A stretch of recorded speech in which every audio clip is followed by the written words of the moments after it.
प्रश्न पैनगंगेच्या बॅरेजचा असो की सोयाबीनच्या भावाचा, प्रश्न पांधन रस्त्याचा असो की जळालेल्या डीपीचा, जेव्हा जेव्हा बळीराजा संकटात सापडतो तेव्हा तेव्हा त्याला एकच आश्वासक चेहरा आठवतो. तो म्हणजे भूमिपुत्रांचा बुलंद आवाज, विष्णुपंत भुतेकर. आज भूमिपुत्र शेतकरी संघटनेचा वर्धापन दिन. त्या निमित्तानं सत्तेच्या खुर्चीपेक्षा शेतकऱ्यांच्या बांधाला महत्व देणाऱ्या एका झंझावाताचा हा अल्पसा आढावा. वाशिम जिल्ह्यातील असं एकही गाव नाही जिथे विष्णुपंत भुतेकर हे नाव पोहोचलेलं नाही. कॉलेजच्या दिवसांपासूनच राजकारणात सक्रिय झालेल्या विष्णुपंत भुतेकर साहेबांनी शेतकरी केंद्रबिंदू मानला. 20% राजकारण आणि 80% समाजकारण हा हिंदू हृदय सम्राट बाळासाहेब ठाकरेंचा वारसा त्यांनी केवळ जपला नाही तर तो कृतीत उतरवला. 2004 मध्ये पहिल्यांदा जिल्हा परिषद सदस्य झाल्यावर विष्णुपंत भुतेकर साहेबांनी सभागृहात फक्त कागद नाही तर शेतकऱ्यांच्या वेदना मांडल्या. 2006 साली रिसोड तालुक्यातून वाहणाऱ्या पैनगंगा नदीनं पुराचे सर्व विक्रम मोडीत काढत तालुक्यातील 21,000 हेक्टर क्षेत्र उद्ध्वस्त केलं होतं. त्यावेळी प्रत्येक शेतकऱ्याला आधार देण्याचं काम विष्णुपंत भुतेकर यांनीच केलं. रिसोड तालुक्यातील दूध उत्पादक शेतकऱ्यांना न्याय देण्यासाठी विष्णुपंत भुतेकर यांनी प्रचंड आक्रमक भूमिका घेतली आणि त्यांना तब्बल 9 दिवस जेलमध्ये जावं लागलं.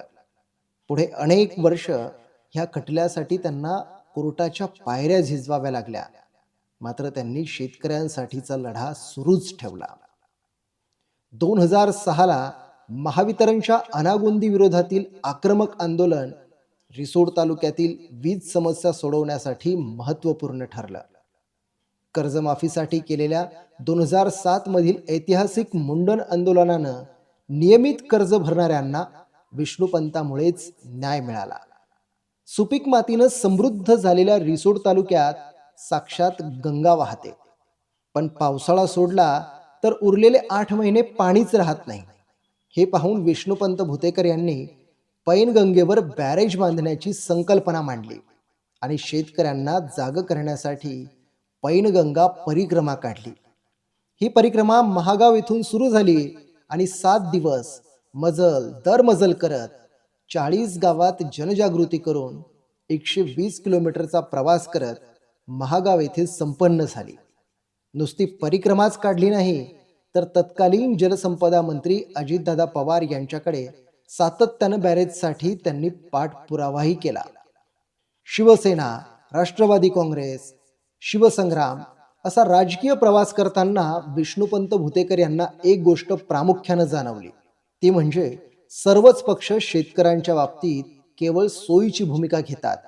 विरोधात असले की आक्रमक, पण सत्तेत आले की सगळंच विसरतात.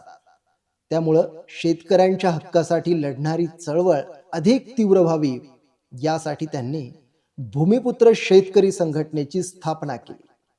शेतकरी, शेतमजूर आणि तरुणांना एकत्र करत सरकारला धारेवर धरण्याचं काम केलं.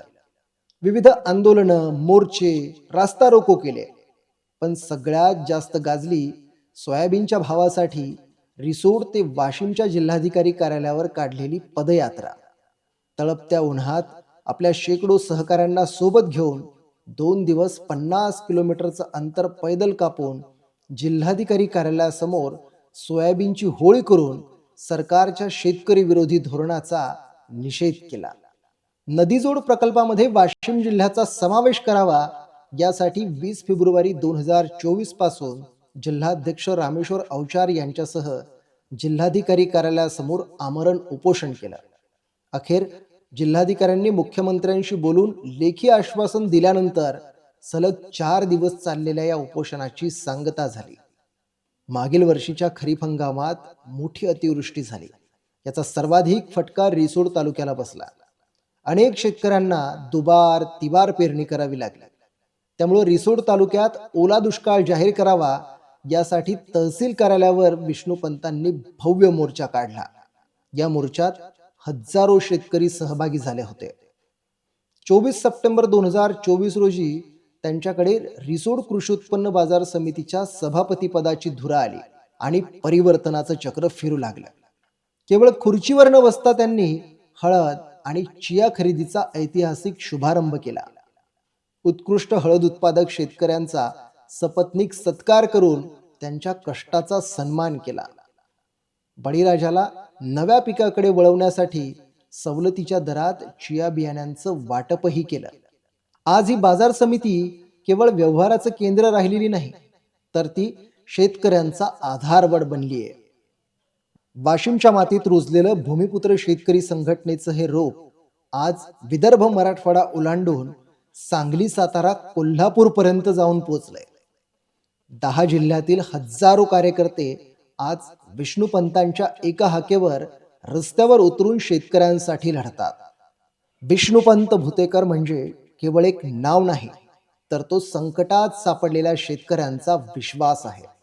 आज या संघटनेच्या वर्धापन दिनानिमित्त बळीराजाच्या या खऱ्या लोकनेत्याला आणि भूमिपुत्रच्या सर्व कार्यकर्त्यांना लाख लाख शुभेच्छा.